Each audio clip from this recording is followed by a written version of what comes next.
Hello everybody, I'm sitting down today. Don't know if you noticed, normally I stand up when I'm recording, but I thought I'd sit down on my very new comfy chair provided by Ian Kelsey.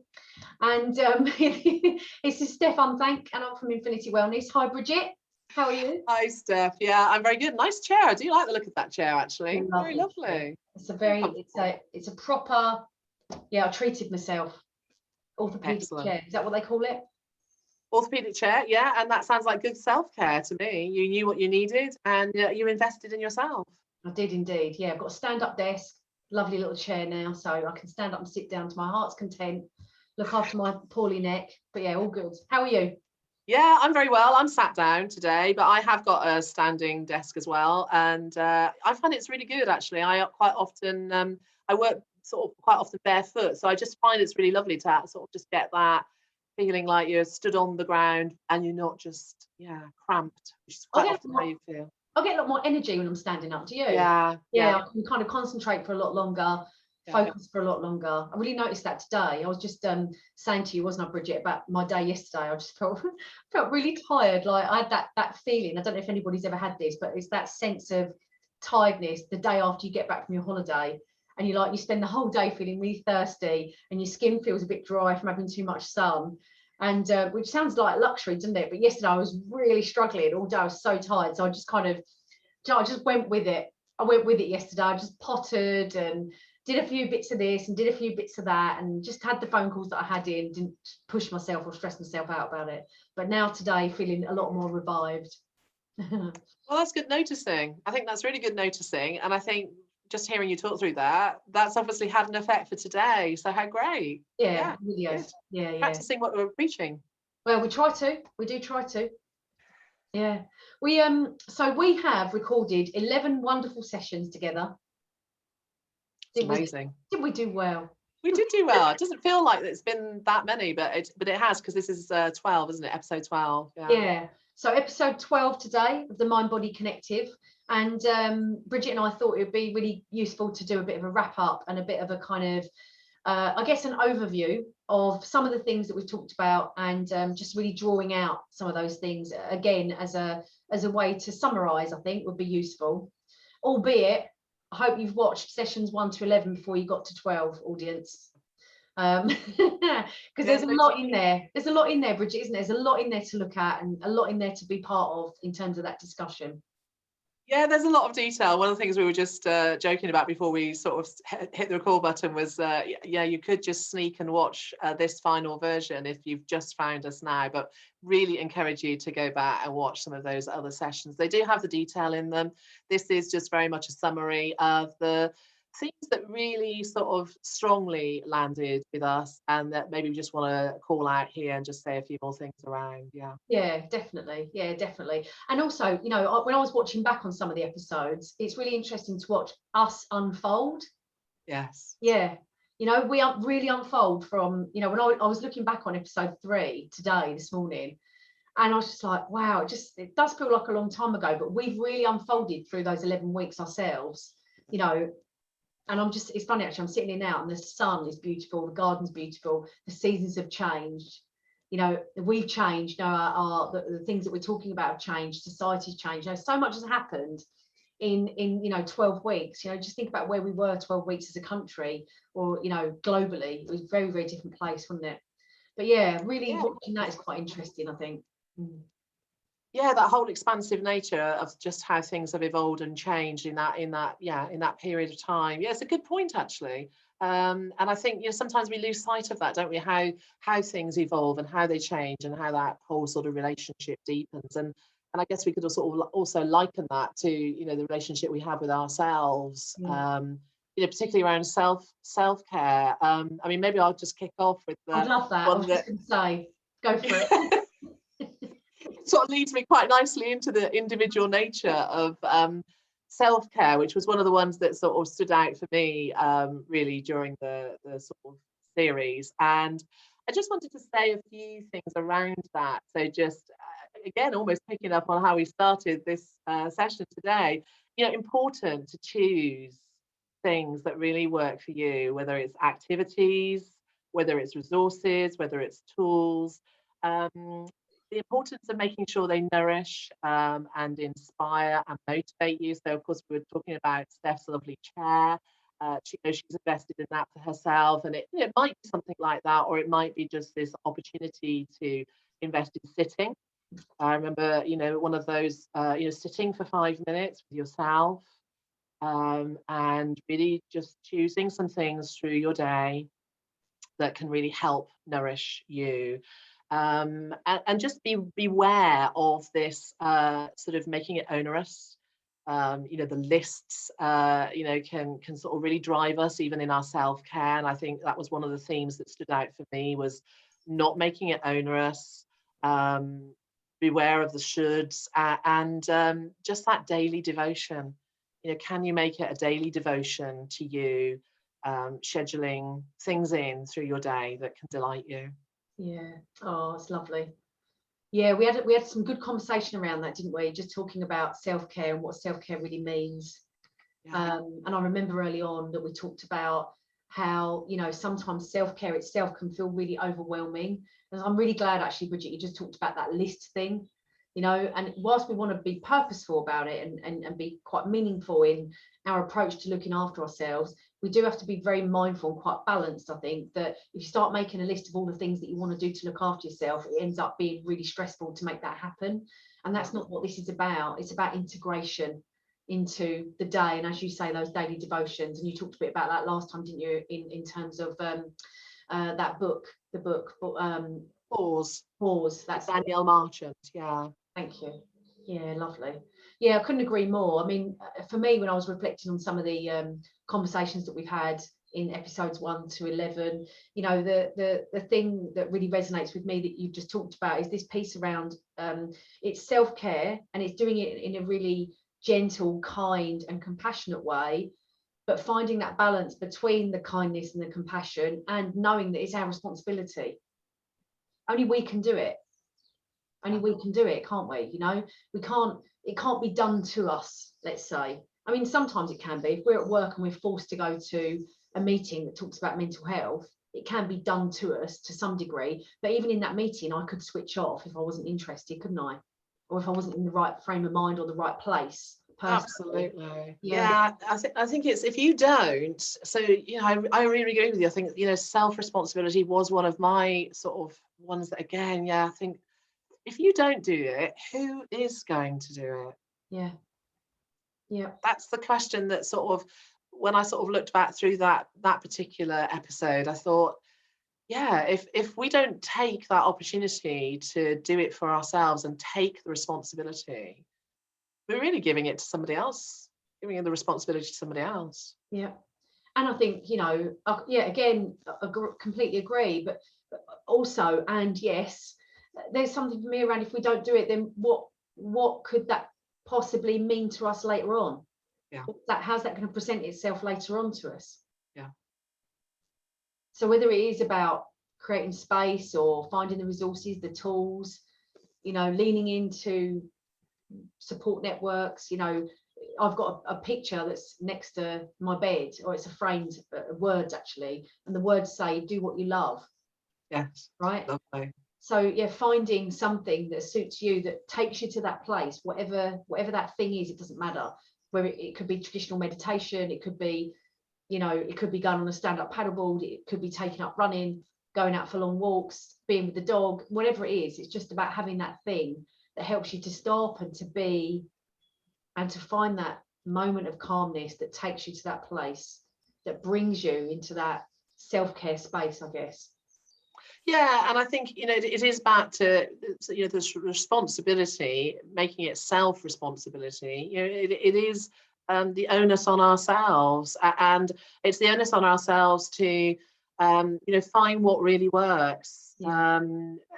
I don't think it's fair to put that on somebody else. So whether we're talking about a workplace, whether we're talking, I mean, there is a duty of care around the workplace, but in terms of tuning into what really makes us well and happy, that has to be a very personal decision. And I think sometimes we get stuck in a way of being. And again, it brings me on to another of the themes, the autopilot. We're not really noticing. We just jump on the hamster wheel. We get really stuck in that mode. And we're not happy, and we're not looking after ourselves. And so they're very interrelated. Yeah. And you talked a lot, didn't you, Bridget? Or we did actually, but we talked a lot to that point around autopilot and focus and attention and awareness. And where are you on that now? I mean, in terms of this whole, opportunity to stop and take stock of our own well-being, and what is it that we want to put in place? How do we integrate some of those small moments? Where do you think, you are on that now in terms of that thinking around the amount of awareness and practice it takes? Yeah, well, I think it does take practice. I mean, it's taken me a long time for my own personal practice, and I think part of it was the work that I did in the coaching. 10 years ago, doing the formal training around the coaching gave me that real ability to sort of reflect very carefully and really importantly on what was motivating me and inspiring me. I'd already had sort of a very strong interest in habit. And I think that is another element there, just building that regular habit, building, we talked about this, the small steps, not making it overwhelming. And for me, it's been a phase of testing, of adding things in, and I'm still doing it. I still continue to do it. Hopefully, it will be a lifelong habit of trading things in and trading things out. But I feel I'm much further on than I ever have been, obviously, because I think I've really integrated a lot of that, and it's been really great to sort of, I think for me during this series, reflect on that, how far I've come. But it has taken time, and has taken practice, and I think it always will. So I think it's giving yourself that acknowledgement that it's an ongoing development, and I think a lot of the best things in life they're not just learn once and then leave. Yeah. I think as well is that something you said there that really resonates with me is that we have to know, right, that even in this really modern, busy society that we live in, where quite often these days we grow with impatience because everything is at our fingertips. Even through the pandemic, let's face it, the let's say the nice to haves that are at our fingertips have still been accessible, right? We've still been able to pretty much, apart from travel overseas, and obviously there's been some challenge around lockdown and not being as free as we might like, there's still been so much that's been accessible to us. Some of the things that we might like to do, whether it's TV, takeaways, being out, out and about in the open air, doing some exercise. There's been a lot more accessibility to things if we just stop and pause and think about it than maybe we believed there to be or perceived there to be. But the thing for me is that what you just touched on as well is that a lot of the things that are available to us in terms of self-care is accessible, right? But it's down to us to practice that and practice being good at it. We can't expect to, kind of make a pact with ourselves today that we're going to do these 5 things, wake up tomorrow and those things just be in place. They take time, they take nurture, they take patience. We have to trust the process to unfold. We can't expect to be good at these 5 things immediately. And sometimes it's difficult, right? Sometimes it's difficult to learn to be still for 5 minutes twice a day. Yes. Sometimes it's difficult, actually it's really difficult to practice paying attention to how much water you're drinking. Sometimes it's really hard, really difficult to practice integrating a 20 or 30-minute walk every day, or every other day, or twice a week, whatever, right? My point is that these things don't just fall into place. They take practice. We have to practice being good at it. But I think in the modern world we live in these days, people are less patient and they want things to just happen overnight. I want it to happen, I want it to work, and I want it to make me feel good immediately. Why does it happen? I think that's absolutely right. And I think also they think that there's an issue with they've got to get the 5 right straight away. And I think it's not, it's about, and I remember you saying this in one of the sessions, it is very much about adding something and then maybe adding a second thing the next week and maybe a third thing the week after. And I think that's true. And I think it's also not being afraid to say, actually that thing I added on week 2, actually it's just really not cutting it for me now, I'm actually going to swap that out. I'm actually just going to stick with 2 things for a little while. But there's this other thing that I might just go try and see if I like it. And then if you like it, you're adding that in. And so it is that constant trading, swapping, assessing, noticing what could be good for you. And then just making sure that you're not overloading. Is that a habit again? Do you overload even your self-care? There's too many things in there, and then the work suffers, or the things that your priorities suffer. So I think it's very true. It's that for me, it's that constant, it's almost like calibration. You're constantly fine-tuning and calibrating. Yeah, I totally get it. It's funny, isn't it? Because we can see sometimes when we pay attention that we might be overloading our work diary, taking on too much, not having enough breaks, starting very early, finishing very late, and then getting into that habit where that continues and spirals to a point of resentment or burnout. But what we don't always see is how we might overload ourselves in other ways, maybe in our personal lives or our social lives or our weekends, in our downtime, and we don't create enough space for well-being to take place there. And that's the same in terms of overloading ourselves with targets and objectives around well-being. It just adds pressure and it's unnecessary. Yes, I think balance. For me, it's balance. Where is the balance, for you? And it will be, again, it's very individual, I think. And if you had, 10 people, the balance would be different for each of them.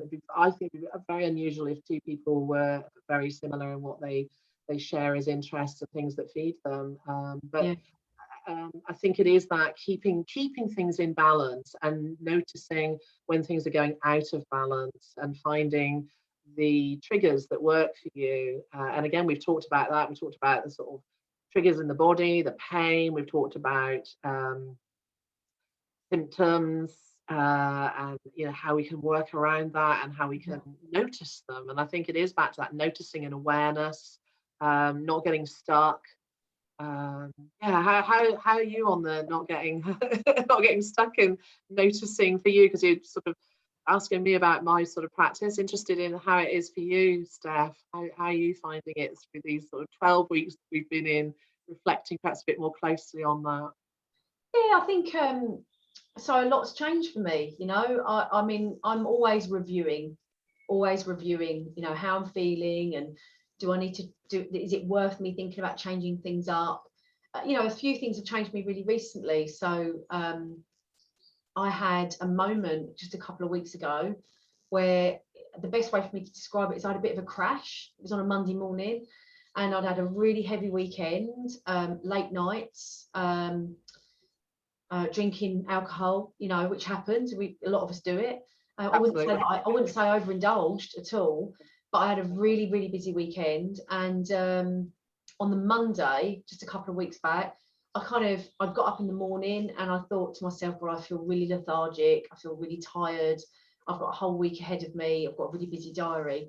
And I remember doing a fitness class first online, and then doing some yoga.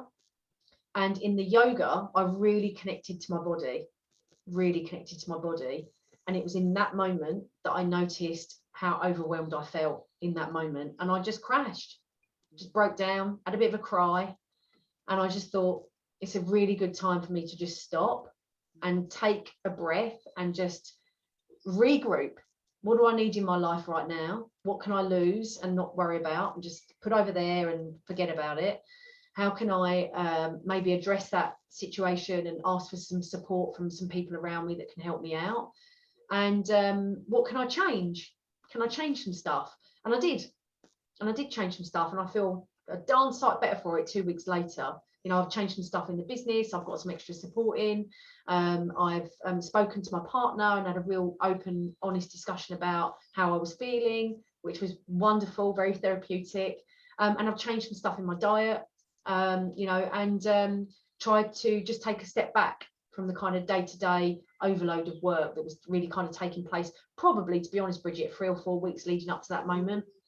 Yeah, even longer, if I was being fair, probably longer. So yeah, it was a useful moment. But and when I say it was a crash, I would say it was a mini crash, because it could have been a lot worse. It was a moment for me where I kind of just went, wow, I feel really overwhelmed. What's going on here? Sat with that, made a few notes, and then made some decisions. But if I'd left it, who knows where I'd be now, or in a week's time or 2 weeks time, another 4 weeks on top of that, overwhelm. So yeah, so that's kind of where I am, yeah, at the moment. Yeah, well, again, it just really, I think, interesting hearing you talk through that and talk through the words that we hear this word crash, and for some people it can be really quite devastating. It can be a very, very long term crash, but for sometimes it can be just actually just noticing that, just literally just crash. I just need to take some time. And I think it brings me quite nicely onto the sort of the assessment, because I think one of the things I'm very passionate about is not only that reflecting and not only that sort of trading in and out, but just that whole realistic assessment. And I think that's been a great example. You're talking through that example of the last sort of 3 or 4 weeks for years, how you've assessed that and how you've decided to do some different things. You've reached out, you've got that social connection going on, as you say, with your partner. You've reassessed how that's some of the things that you've thought about, in the habit, if you like, of what happened at that weekend with the alcohol. It's great to do that. We all love that. We all love to kick back and just relax. But it does come. It comes at a cost at some point. And I think it's, again, looking at that, looking ahead as to how the energy is, how the well-being is, and if we're going to do something today, maybe just thinking about the implications of that, a little bit further down the line, whether it's the next day or the next week. So I think, regular review time, scheduling that, is really important for my well-being. I do an end of week review. Might not always be the same day. Sometimes it's a Friday, it's an end of work week review. Sometimes it's actually on a Sunday, and I'm feeling really chilled out, really relaxed, and I can actually be much more sort of objective about it. I'm not really in on the detail. I can actually stand back and look at that.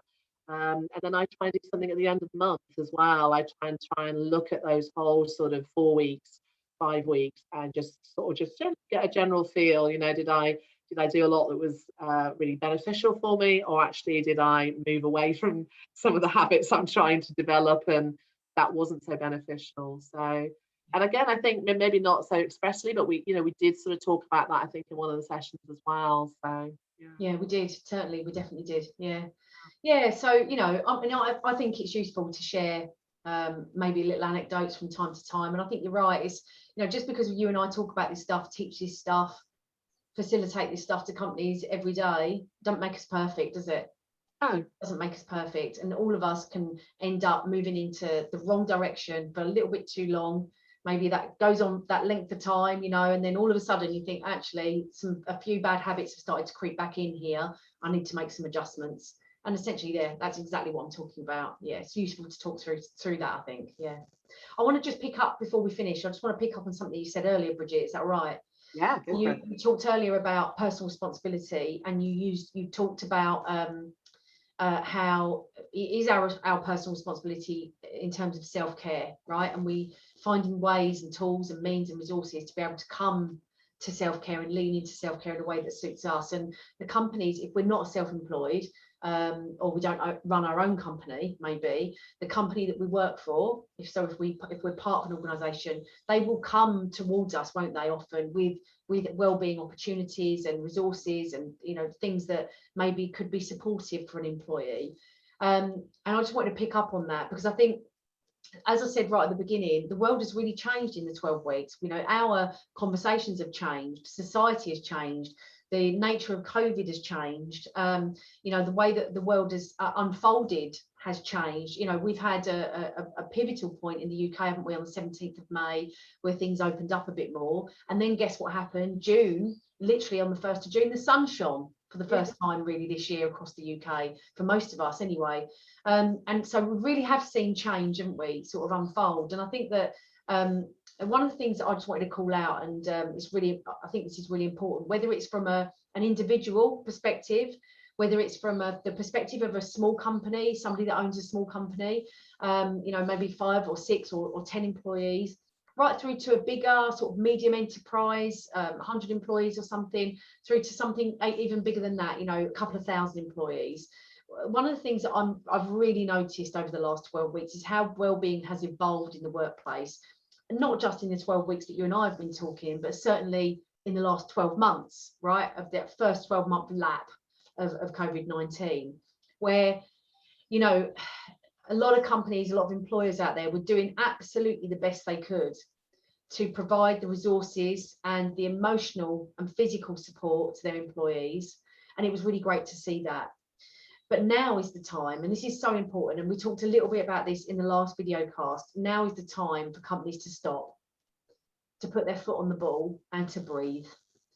Because actually the world is changing again now, and we don't necessarily need to feel as compelled to put things in place for our employees that may not reap the benefits that we wish that they would. And when we spoke last time, we talked a little bit about that, and we talked a bit about the culture of well-being and how well-being as a cultural piece of work is so important for the future, for sustainability of organisations to engage their employees in that well-being discussion and the well-being agenda in a more cultural way. Because well-being isn't just about providing mental health training or movement teaching like yoga or Pilates or something like that at the end of a work day. It isn't just about teaching people to eat well and drink well anymore. It's so much bigger than that. So, you know, well-being is so much more about anything that affects the human condition, as you and I have talked about in the past. So now is the time, you know, as things unfold and the world starts to change again, that people are able to find the space and breathe and put their foot on the ball, and to invest in an opportunity of being able to really get under the skin of and under the detail of what is it that our organisation and our people need to thrive.